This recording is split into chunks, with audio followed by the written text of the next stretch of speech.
খুলনায় কম দরে বিক্রি হচ্ছে চামড়া। বড় গরুর চামড়া বিক্রি হচ্ছে 500 থেকে 550 টাকা দরে। ছোট গরুর চামড়া বিক্রি হচ্ছে 300 টাকা দরে। ছাগলের চামড়া ফ্রি রেখে দিচ্ছেন ব্যাপারীরা। ট্যানারি মালিকদের কাছে পাওনা টাকা না পেতে পেতে দেয়ালে পিঠ থেকে গেছে খুলনার চামড়া ব্যবসায়ীদের। চামড়া বিক্রি করতে আসা বিভিন্ন মাদ্রাসার নেতৃবৃন্দ ও কসাইরা বলেন, সরকার নির্ধারিত দরে চামড়া কিনছেন না কেউ। 1200 টাকার চামড়া দিচ্ছে 600 টাকা দামে। অসন্তোষ জানিয়ে ব্যাপারীদের কাছে দ্রুত বিক্রি না করলে লবণ ছাড়া চামড়া নষ্ট হয়ে যাওয়ার আশঙ্কা থাকে। এজন্য নিরুপায় হয়ে থামকো দরেই চামড়া বিক্রি করছেন বিক্রেতারা। গত বছর যে দামে বিক্রি করেছেন, এই বছর তার চেয়ে কম দামে বিক্রি করতে হচ্ছে।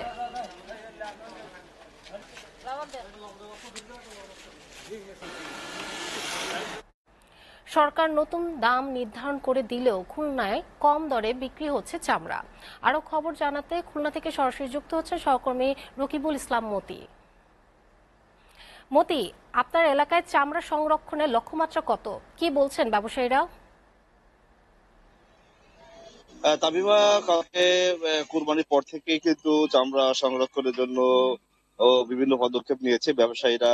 তবে একটি বিষয়ে আগে আমি আপনাকে জানিয়ে রাখি যে খুলনায় যে কালকে যে কুরবানির চামড়া বিক্রি হয়েছে, সেটা কিন্তু সরকারের যে নির্ধারিত মূল্য ছিল সেই মূল্য কিন্তু যারা চামড়া বিক্রি করতে এসেছিল তারা কিন্তু করতে পারেনি, এবং তারা কিন্তু হতাশাগ্রস্ত হয়েছেন। তারা বলছেন যে সরকারের বেঁধে দেওয়া যে দাম, সেই দাম কিন্তু তারা তার যে শিখি পরিমাণ যে দাম পাওয়ার কথা ছিল সেই দাম কিন্তু তারা পায়নি। এবং তারা বলছে যে সারাদিনের যেরকম এই চামড়াগুলো সাধারণত মসজিদ, মাদ্রাসার, এতিমখানার যে যারা শিক্ষক বা আহ, কর্তৃপক্ষ থাকে তারাই কিন্তু এই চামড়াগুলো বিভিন্ন বাড়ি থেকে কালেকশন করে নিয়ে এসে তারপরে হচ্ছে গিয়ে এই যারা পাইকারি দামে বা যারা কিনে বা যারা ফড়িয়ার আছে তাদের কাছেই কিন্তু এই চামড়াগুলো বিক্রি করে থাকেন।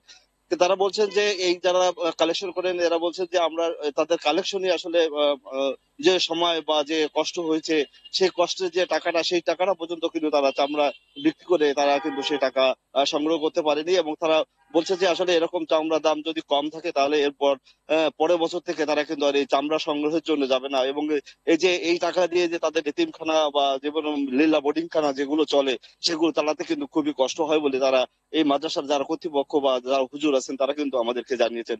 এই বিষয়ে আমরা আমরা কথা বলেছিলাম যারা যারা চামড়া ব্যবসায়ী, যারা সিজনাল ব্যবসায়ী, যারা ফড়িয়া যারা আছেন তাদের সাথে কথা বলেছিলাম। তারা যে বিষয়টি বলছে যে আসলে লবণের দাম বেশি হওয়ার কারণে বা বিভিন্ন পারিপার্শ্বিক বা ঢাকা যে যে সমস্ত ট্যানারি শিল্প আছে তাদের কাছে যে পরিমাণ টাকা পাওয়া যায় সেই টাকা না দেওয়ার কারণে তাদের আসলে এই চামড়ার দাম আসলে সঠিক দামে কিনতে পারছে না বলে তারা আমাদেরকে জানিয়েছে। সার্বিক পরিস্থিতি এখন যে অবস্থা, এখন লবণ দিয়ে চামড়াগুলো কিন্তু ডাম্পিং করা অবস্থায় রয়েছে।